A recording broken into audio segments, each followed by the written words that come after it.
Hello and welcome to the Cyberden with your host, me, Jake the Voice.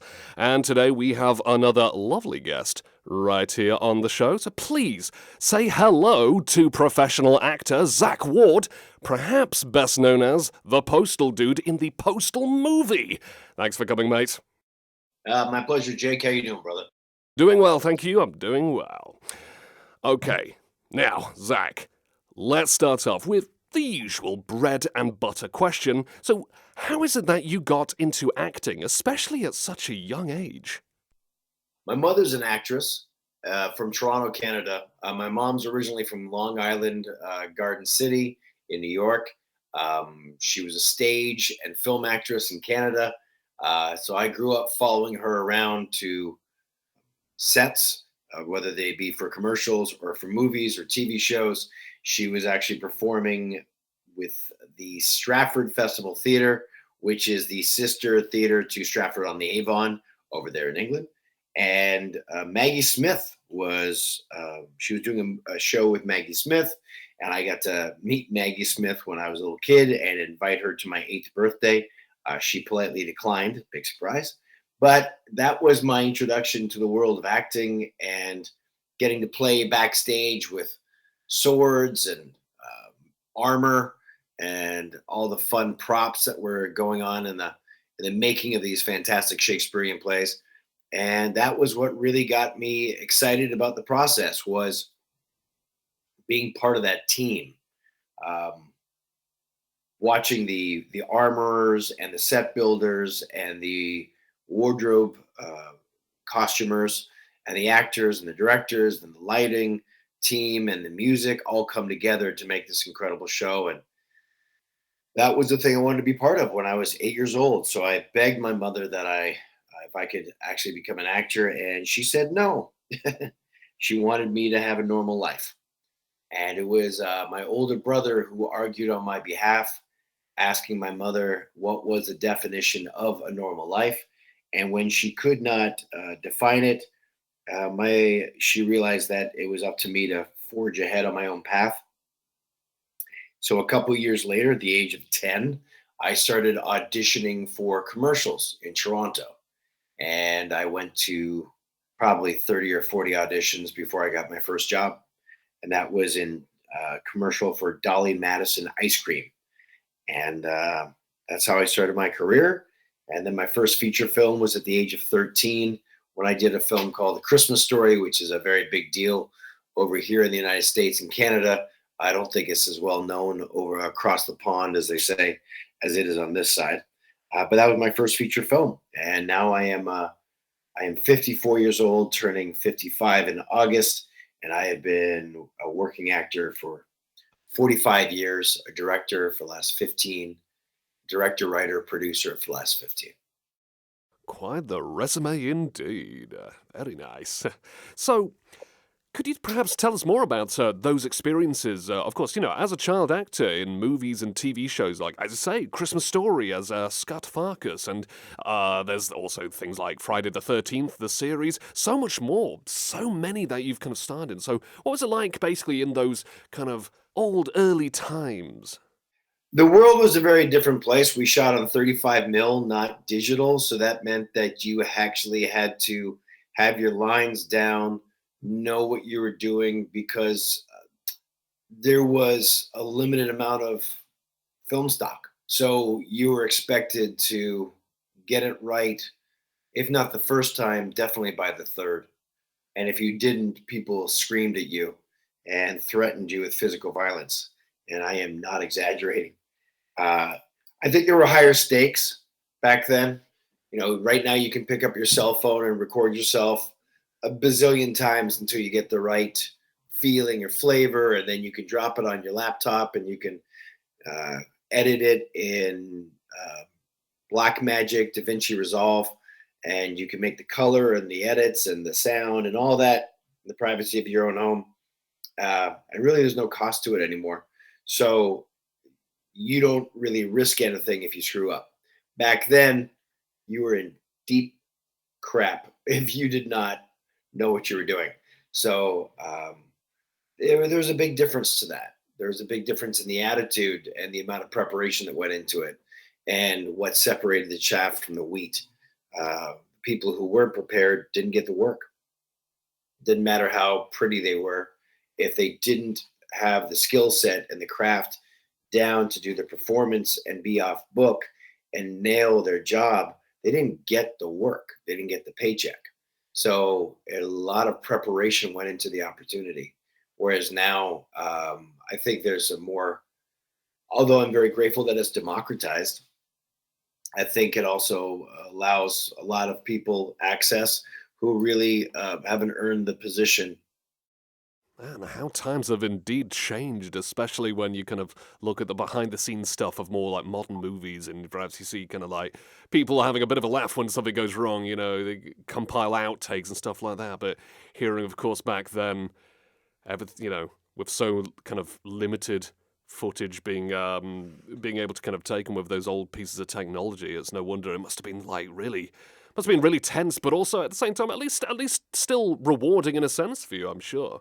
Oh yeah, you talked about Friday the 13th, the series that was shot on 35 mil, dude. That was shot on 35 millimeter film, and the director, I remember he was an extremely aggressive individual. There was an adrenaline spike that went up your spine when someone called action because there were stakes. You needed to get this right now, otherwise you get fired and replaced. They weren't nice about it. It wasn't kindness. Nobody was woke or polite about it. They would say, "You fucking suck. You're done, and you're not working again." Literally to your face. I saw it many times. Um, so it was hard. But I think the cream rose to the top. But I'm not saying that just about myself. I'm not a handsome man. I'm not a pretty man. I'm a quirky looking individual with red hair and slanty eyes and a very punchable face. But I'm tenacious and hardworking. And I think that's what, because I was taught how to do that from my mom, uh, then that helped me forge ahead, as it were. Um, and so the goal was never really to be famous. The goal was to be a member of the team that contributed to the process. It definitely was a very different time, but I'm sure every old person says the same crap. We walked uphill to school. We walked uphill both ways, type of thing. And I'm sure there's people rolling their eyes when they hear me talk. So, what about favorites? Like favorite actors, or perhaps any inspirations out there? Would you say? Oh yeah, Peter Sellers was my hero since I was a little kid. Peter Sellers was my favorite of all time. He was the most brilliant character actor. He could just fade away into the character and you wouldn't even know it was him. And that was always my goal, was to become so much a part of the story that the individuality of your personality fades away and people just see the story. That was always what I wanted to accomplish. And I think I've gotten a good opportunity to do that as a character actor. But he was definitely my hero. I never saw myself as the Luke Skywalker leading man, action hero. I saw myself as a character actor, and that was always my goal. Now, let's get talking, of course, about the cult classic Postal movie. So, how exactly did that kind of like appear in your lap? And did you know much about the series when you got the role? And also, what was it like working with Uwe Boll as well? I had no idea about the video game before I got the audition. Most of my career, I read a script and the character, as described, looks nothing like me. And I go into the room and I have to I go into the audition and I have to convince them that I'm the alternative that they never thought of, but I would be a good choice based upon my performance and caliber of execution. But this, if you look at the Postal Dude, has red hair. He looks like me. It was really the first, and I would say the only time in my career where what I look like lent itself to what they were looking for. There are not a lot of hard jawed redheads, not in the industry. So I knew nothing about the role, about the video game series before I auditioned for it. And then when I did a little bit of research, I was very pleasantly surprised to see what looked like a video game version of me. And to be honest, it felt like it was mine to lose at that time. I wasn't cocky about it. I still wanted to do the best job I could, but I went in feeling goddamn confident since the character looked like me and was kind of abrasive, just like I am. So I auditioned for it, met Uva in a small little casting office in Hollywood. We had a nice conversation, and then I got offered the job, and that was awesome. And then we went and shot it in Vancouver, Canada. I'm originally from Toronto, Canada. I've filmed a lot of projects in Vancouver. Love the city very much. And so went over there and was shooting it for about a month, I think about a month and a half. And Dave Foley, fantastic actor, fantastic comedian who I've known since I was roughly 14 years old. As my older brother was the booker at the Rivoli in Toronto, which started off the Kids in the Hall, which is the very well renowned comedy troupe out of Toronto. So my older brother, Carson Foster, was one of the reasons why they got the success that they did. So I've known Dave Foley since I was a young teenager. And then to shoot a film with him was fantastic. Such a funny man. It was a great experience. Uva is a trip to work with. He's hilarious and frustrating, just like every human being, but fantastic individual. Would you say there were any favorite moments or memorable scenes, or do you kind of look back at your performance in high regards? What do you kind of think about it, kind of looking back after all these years? God, it's a hard question to answer. You know, the movie sort of stands by itself as a very bizarre homage to an incredibly strange video game that really, in a weird way, is very inclusive to those who are feel like they're outsiders themselves. Uh, it's an amazing experience when I sign an autograph for a 15-year-old individual who loves the video, who loves the movie Postal, who's 15 years old, 16 years old. I did the movie before they were born. And more than once, that individual identifies as a they, them, not a he or a she, which I don't have a personal relationship with because I don't see myself through that lens. But it's crazy to realize that I did a movie as a comedy, as an action comedy. Basically, that's what it is. It's an underdog action comedy like the movie Falling Down, but not as dark. There's a lot of poignant statements in there.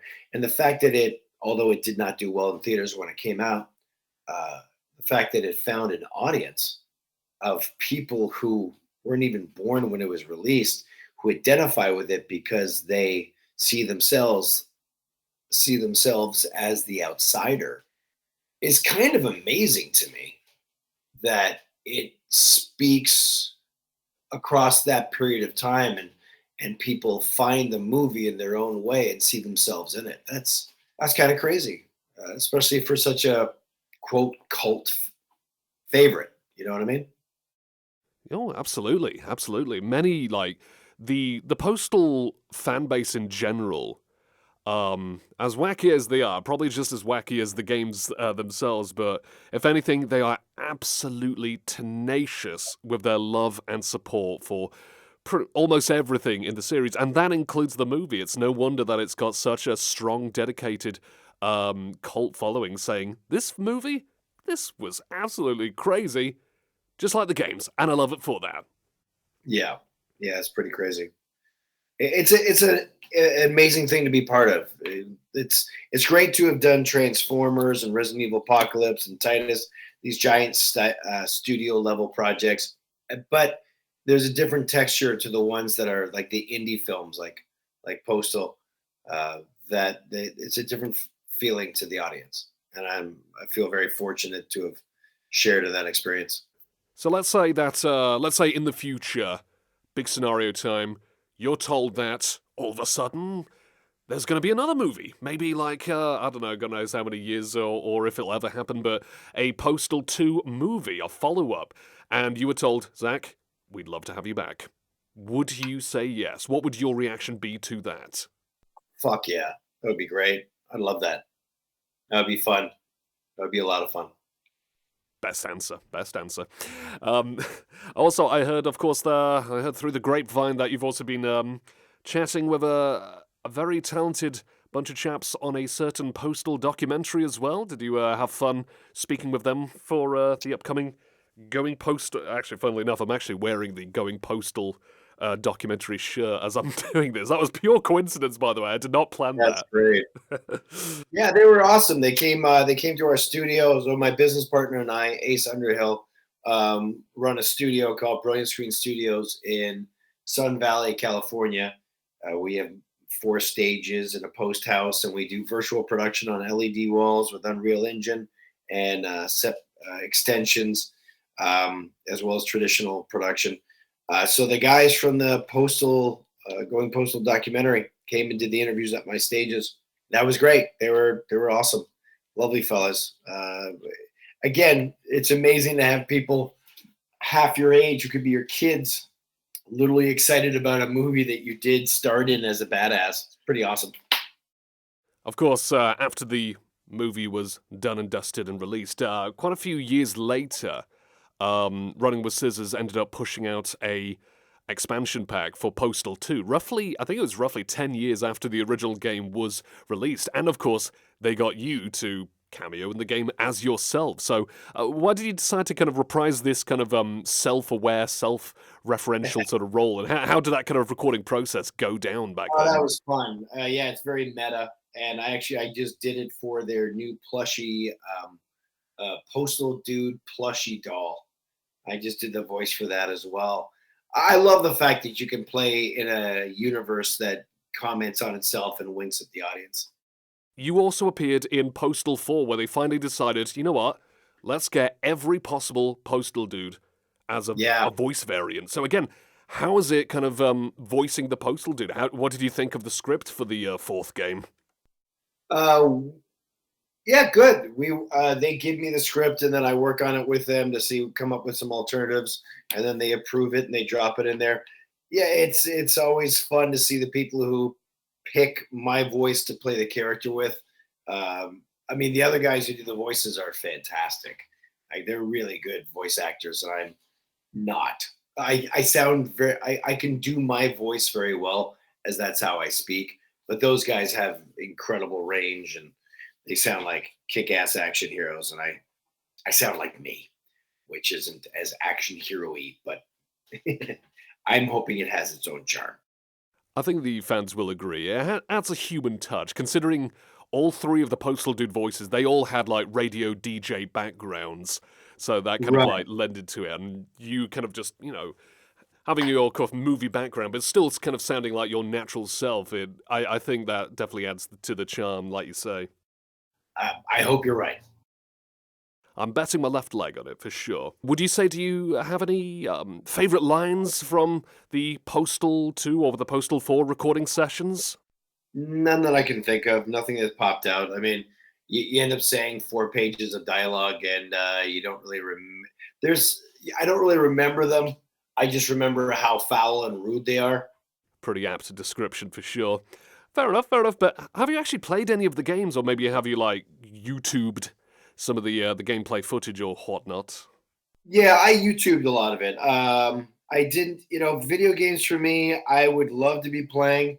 The problem is the amount of time that it sucks out of life. And so the job of a working actor, producer, director, someone who runs a studio, is 90% of your time is acquiring work that pays. And so there's not a lot of downtime. You work 7 days a week, 365 days a year. So if you're not acquiring business that pays bills, then you're doing the job to pay the bills. So sitting down and playing video games is usually a luxury that you cannot afford. So I don't usually play much in the way of video games, as much as I'd love to. One of my favorites, Portal. Have you ever played that? Oh, absolutely. Yeah, great game. Love Portal. So, speaking quite generally, of course, any other particular kind of voice roles that you've done, specifically voice acting roles? And of course, would you be down for more kind of voice acting for any kind of projects in the future, considering that you've been an on-camera guy for so many years now? I did a voice acting thing on it was a Fallout. It was a Fallout universe. How to say this? So it's like an old time radio show, but it's based in the Fallout universe, and it was to raise money for Alzheimer's, the longest day, and we did that last year. That was a lot of fun. I really enjoyed that. I used to do quite a bit of voiceover work. I mean, 20 years ago, and then it's gotten to the point where it's the difference between me and somebody who does full-time voiceover work is the caliber of their vocal range and control is just so much better than mine. Like, um, I drive my car every day. I'm not a professional racer. And that's the way I kind of look at it with voice actors. One of my friends is John Bailey, the epic voice guy. And his level of execution is just incredible. I can do a Christopher Walken impersonation. I can do accents but they're not as good as his. And if I was a producer hiring people, I'd be hiring him. Now, if I wanted Zack Ward in something, I'd get Zack Ward. I'd love to do as much voiceover work as possible, uh, but I totally understand why they reach out to the people who are top tier, as opposed to me, who's a likable person with a, I hope, interesting voice, but isn't someone who executes like a freaking ninja. Well, let's talk a bit about of course, favorite roles that you've done in movies. What other kind of roles, or movies, TVs, anything like that? What other kind of roles have stuck out to you? Well, doing the TV show Titus was a lot of fun. There's nothing more rewarding than doing comedy that's actually funny when you have a live audience, and that's the other thing that they don't do anymore. So when we recorded Titus, we had a 500-person live audience, and every time you said something, it was either funny or it wasn't. So you had a real time interaction and feedback, which was that they don't do that anymore. They can't afford to. It's too expensive to run the entire audience in and out. That was an incredible experience. Doing that was great. Doing action movies like the Resident Evil Apocalypse. You spend 3 months training with Russian spaznauts and training in doing kill houses with sidearms and bullpups, and or doing the same thing with Delta when it was Transformers. I love all that process where it gets you into the movie, and that's rare air. That's exciting and special type of experience that not everybody gets to have. If you're the big leading man movie star like Jake Gyllenhaal or somebody, you get to do that type of stuff. But character actors like me, we don't usually. So I love doing that type of thing. Or with Almost Famous with the long red hair, wig, and the beard, and getting to accent and doing Red Dog, lead roadie for the Allman Brothers Band. Falling into characters like that's a lot of fun. Things that are all consuming, whether it be a physical process or a mental process or costuming or special effects makeup. I love that stuff. There was another kind of a particular role that stood out to me when I was doing some research on you. The Christmas Story sequel, where you were basically called back to reprise your role as Scut Farkas. So, what was it like to kind of like bring this character back to life as an adult in a contemporary setting? How did it feel compared to, the writing, the directing, and just how everything went down back then? When I was a kid, I didn't understand what was happening. I was just, I didn't have it. I didn't have the wisdom to give it the gravitas or the respect for what the moment was, and also none of us knew that it was going to turn into the type of legendary movie that it has become here in the United States. Um, Doing the sequel, I was more aware of what a special moment it was in my life, knowing that this too would pass, and it would become a memory that I cherished. So I was more present towards what was occurring moment by moment. The role of Scott Farkas is one that is never very far away from me. I raise money. I've been raising money for different charities for years, whether it be bully prevention programs to help kids out, or once my father became ill, was involved with the Alzheimer's Association, and therefore interacting with people as Scott Farkas. And really, for me, that's a character that I can drop into very easily. And I've expanded upon who he is. And really, I think everybody knows Scott Farkas. He's that lovable uncle who might give a sip of his beer to one of the kids. He's kind of a rascal, but he'll take a bullet for you. That's Scott Farkas. So then bringing him back into the sequel and working with the writer director on the rewrites that I wanted to put in there, and then making the character feel real was what I think we accomplished. So it was a fantastic experience. And who would have thought that a movie I did when I was 13 years old would end up becoming a sequel 40 years later? I mean, that's pretty crazy rare. Pretty mind-boggling stuff indeed. Clearly, it had one hell of an impact on. Yeah, as you said, it was definitely was a flick that had more of an impact in America and whatnot. Not so much kind of talked about in the UK over here, but who knows? Who knows? Maybe when Christmas time rolls by, maybe I'll be suggesting that to the family to have a look at that and say, "Hey, I Well, interviewed him when he was older." That is. what do you guys watch around Christmas? That's a good question. It kind of varies. Some things that come to mind. There's a Christmas romance movie called Love Actually. That seems to be one that crops up a lot. Then there's Yeah, some old classic British comedies that they bring up as well. Some of the Christmas episodes like Dad's Army. That's a proper old timey kind of classic comedy there. Dad's Army. Dad's Army, yeah, it's like set during World War II, yeah, like bunch of like 40 or 50-year-old gents serving as the home guard to protect Britain, but they're all kind of like a not very competent, unfortunately. Okay. So to explain it to you with a Christmas Story, since it came out in 1983, but the story is based in 1943, it ties in multiple generations of Americans. So it ties in people who lived in the 40s and therefore took their kids to see it in the theaters, and then those kids had kids, and those kids had kids, and they grew up watching the movie.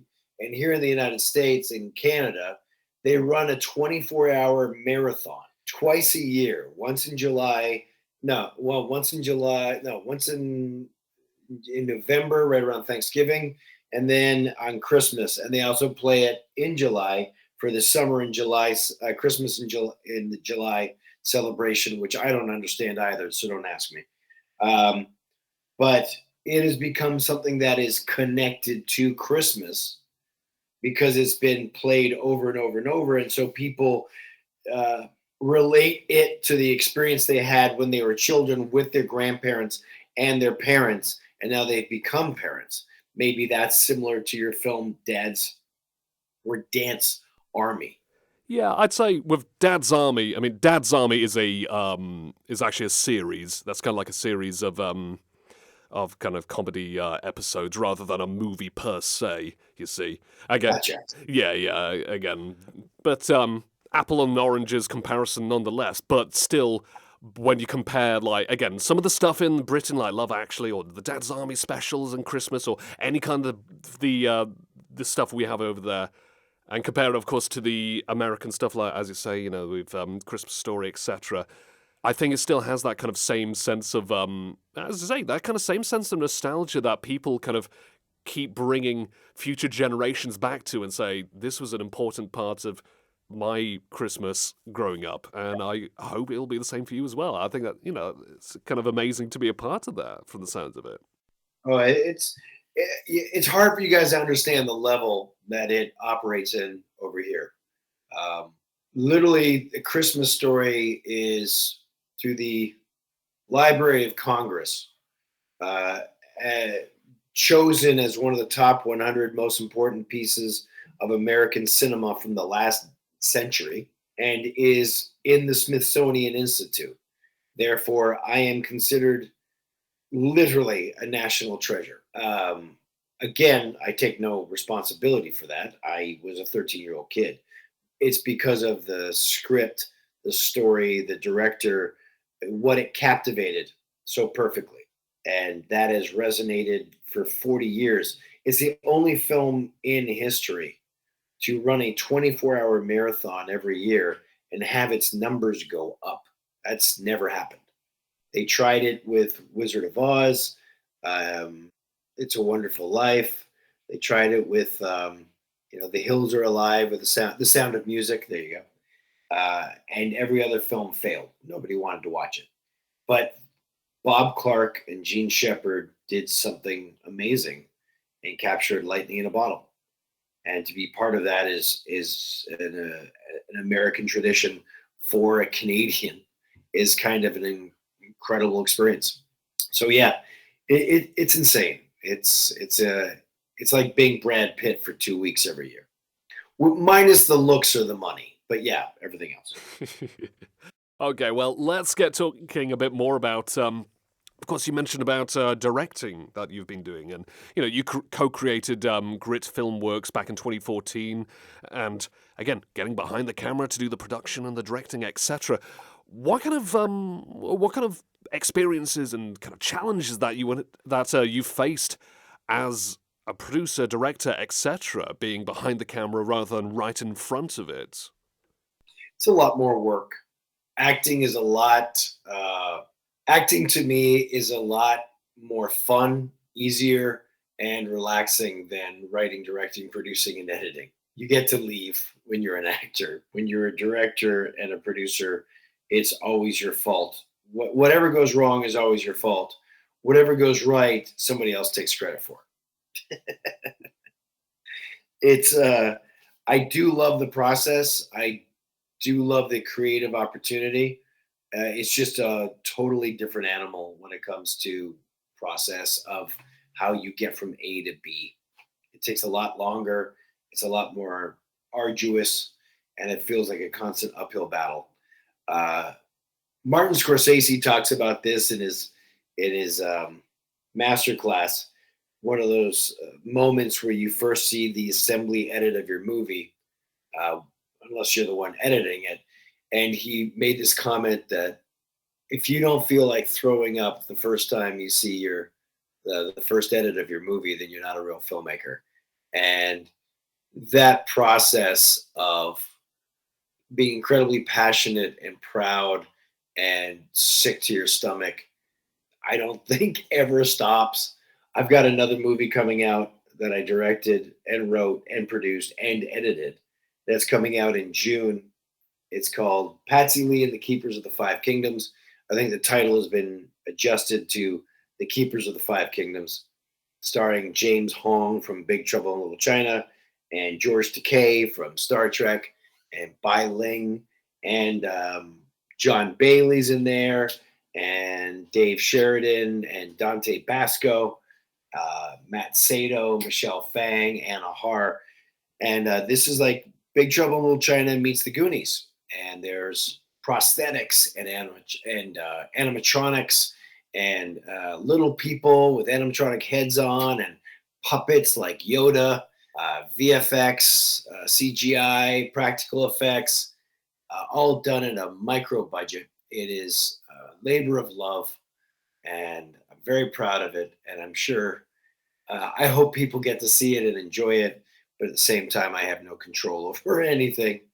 Uh, and so, again, just like Martin Scorsese said, you're sick to your stomach until you're not, and then you get focused on the next project. Hey, speaking of future movie projects and whatnot, if you ever need a sudden cameo, a sudden voice cameo from someone with a booming kind of voice, you should ask this chappie I know, this guy I know. I forgot his name. What was it? Jake the something the voice. what was that name? Oh, it'll come back to me. It'll come back to me. But maybe I'll nudge that name in case you suddenly need, I don't know, a 5-second cameo of a voiceover of someone saying, "I'm reading a newspaper." That would be perfect. I should have recorded it. Darn it. Anyway, so I actually, when I was looking online, I quite surprised, but I just suddenly discovered that you were the CEO. I either still are or were. I'm not too sure about CEO of Global Sports Financial Exchange. I mean, are you a big sports fan? And how is it kind of like being working in this sort of field alongside everything else? Sports, all sports market was an attempt at creating an alternative to sports betting, turning sports into a stock. Uh, However, that had to go through a bunch of hurdles with the SEC, the Securities Exchange Commission, in order to become realized. I have stepped away from the day to day interaction of it. I hope that the company does very well. I think the concept is brilliant. I think sports gambling, I don't bet on sports. I don't bet on anything besides myself.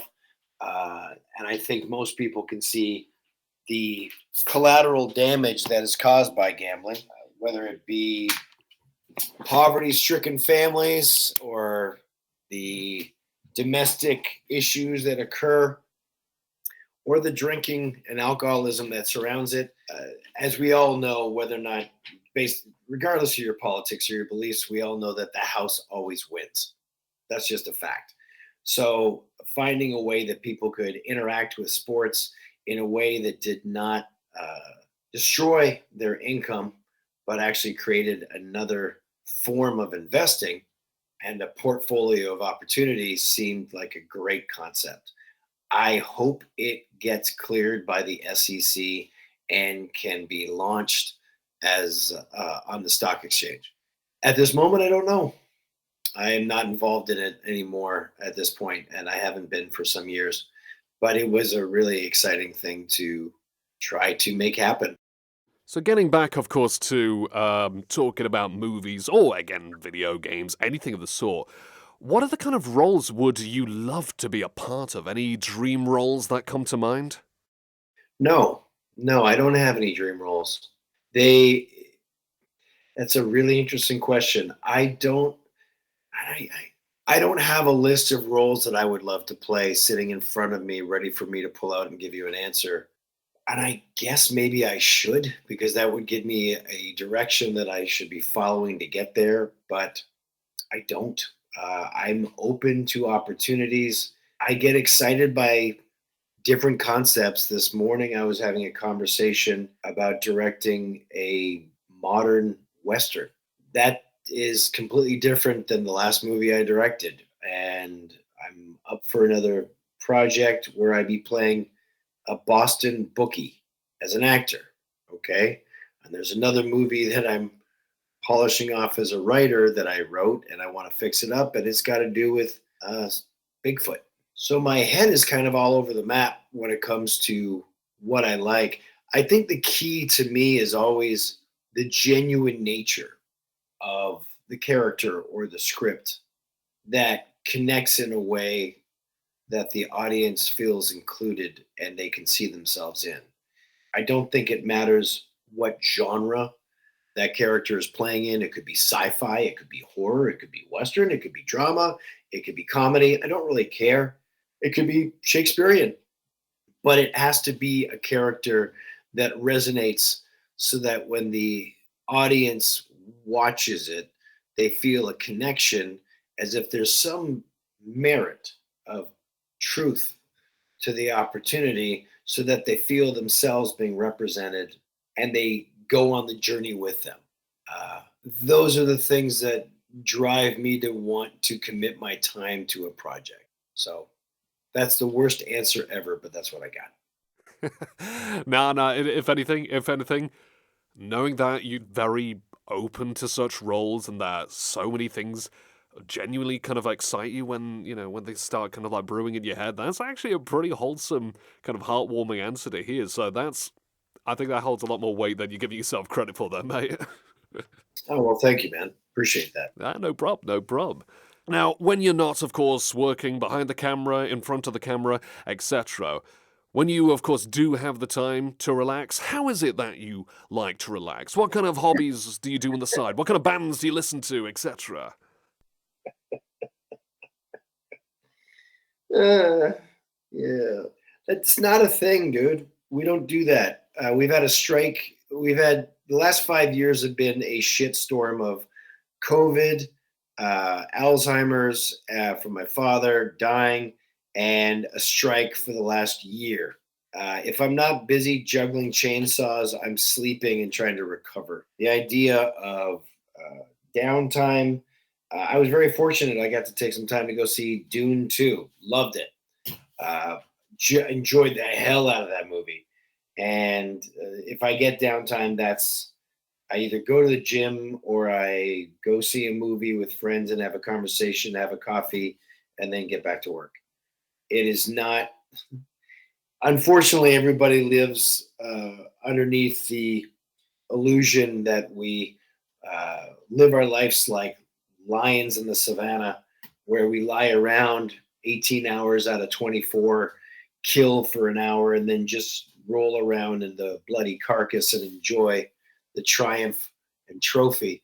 And that really is not the way it works. Not for me. Maybe it does for the Brad Pitts of the world, but this guy's always on the hunt, as it were.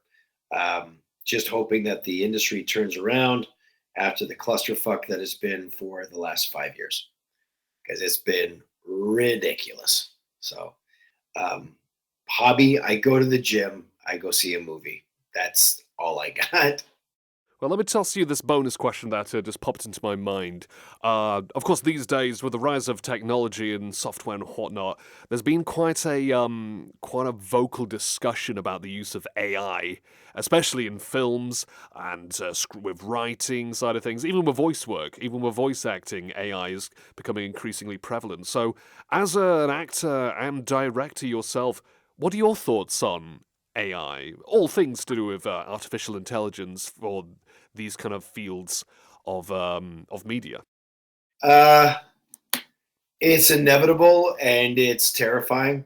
Uh, and what we're looking at in the marketplace right now is the amoeba of AI. And the way evolution worked is we had amoebas, and then 100 million years later we had dinosaurs. And so right now we're looking at the amoebas of AI, and within 5 to 10 years we will have dinosaurs. And it will. I mean, this is a much deeper, darker conversation because it is a cataclysmic event that will forever change society. Um, and how it will do that, I don't feel confident that it'll bode well. I think it will be the lowest hanging fruit, monetize as quickly as possible, just like porn took advantage of the VHS system over the beta system, and therefore VHS dominated the market because the lowest hanging fruit was porn. Everybody was willing to drop the money to see pornography. And that's exactly how, if you think about it, the Nickelodeon started when it was a hand cranked little cinemascope. Put a nickel in, you play the little movie, and it wasn't for the comedies that you watched it. People watched pornography. And my point is, it always goes down to the lowest common denominator of human drive and functionality that people are willing to pay money for. And when that happens, and there's money for that, then people will use it. And I think people like yourself, people like myself, um, we've got some very serious thoughts to figure out in the next 10 years. I'd love to have a conversation with you then and see where we're living. Because if you look at what's happening with AI right now, in the last, God, less than 2 years, it's gone from chat GPT text to prompt to response to text or prompt to image to prompt to video to prompt to video with consistency. And that's in under 2 years. And now we have NVIDIA stock market price going through the roof, because their new graphics cards are able to um, work with the AI to create the stuff super fucking fast. And it's amazing that the graphics cards are tearing off the assembly line now on this process, when even with Bitcoin it didn't do that. But it's a bullet train, and if you're standing in front of it, it's going to take you out. And I think we're all standing in front of it. So I don't know, man. It's I think in 15 years you can sit down in your computer and you could say, Netflix, I want to see a movie about Rick and Morty, but I want me to be Morty, and here's my pictures, and make an original story about me. And it'll say, okay, it'll be a live action movie about Rick and Morty, and you're Morty. Boop. Pay $5.99, and you do, and there's your movie. And nobody worked on it. And you'll take it, and your kids will take it, and they'll never know the difference. And in 40 years, they'll never know that there were real people in movies. They won't care because they don't. Doesn't mean anything to them. So, yeah, Tarantino talked about this. He was at a party and he met this kid who was talking about cinema, and all he could reference was Marvel movies, because for this kid's life, Marvel movies were cinema. And Marvel movies are not cinema. They're fun movies, some of them. Some of them are actual shit, but that's all this kid ever saw. So you are what you eat. And in 10, 15 years, the children, all they'll eat is AI generated food for their brains, and they won't be comparing it to anything else. So it'll die. It'll all be gone. And I think it'll be like the horses. We rode horses for 3,000 years. And then the car came along, and in 20 years, there were no more horses on the roads. And you had to go to a dude ranch if you wanted to ride a horse. And I think what'll happen is AI will replace everything. And if you want to go see cinema, you have to go to a special place, whether it be online or to a film festival. But you'll have to choose to go experience that, just like you have to choose to go ride a horse. And obviously, there's less and less people who ride horses than drive cars. So you can't stay in business selling horses. That's what I think is going to happen. And you can't take it personally because it doesn't care about you. It just is.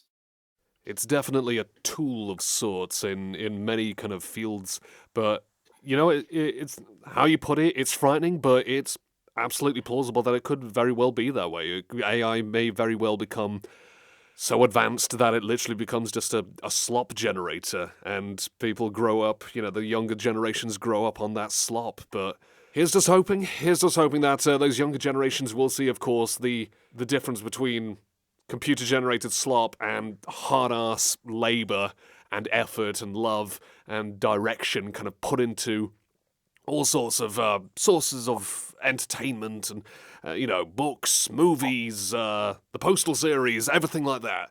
Here's hoping, of course, here's very much hoping that all of these kind of mediums will not be taken over by ones and zeros. Let's just hope. Fingers crossed. Yeah, I'll be dead, so I'll be okay with it. That's the spirit. Anyway. Well, Zack, let me just say, it's been an absolute blast getting you on board and chatting with you and picking your brains. So thank you so much for this interview. Hey, my pleasure, man. I appreciate your time. So is there anything that you'd like to say to your perhaps many, many fans out there? Thank you so much for spending the time with me on your screens or in your ear. It's always a privilege and honor to share that time with you. If you want to hit me up on Instagram or Twitter, it's Total Zack Ward, TOTALZACKWARD. And I answer all my own DMs and messages. So that's me on there, not a bot. And otherwise, go make something beautiful that you're proud of. Nothing short of poetry. And I'd personally like to thank all of my lovely listeners out there for tuning in to another great interview right here on The Cyberden. So, Zack, let me just say before we properly round things off, I regret nothing. Okay, great.